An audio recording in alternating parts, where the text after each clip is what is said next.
আলহামদুলিল্লাহ। আসসালামু আলাইকুম রহমতুল্লাহ। এটার বাচ্চা অলরেডি বড় হয়ে গেছে। এই যে মা বসে আছে, আমাকে হাত ধরে ঠোক দিতেছে, বাধা দিচ্ছে, দেখতে দিবে না। এটা হলো মশালের কালারি।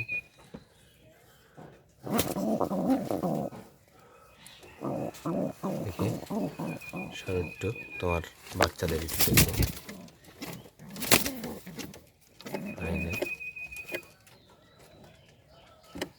দেখেন চোখ দুটো কত সুন্দর।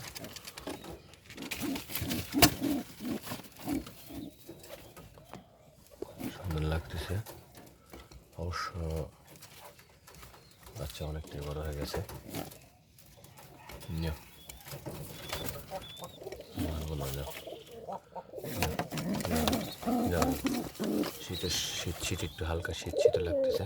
দেখ, ডিস্টার্ব করলাম না।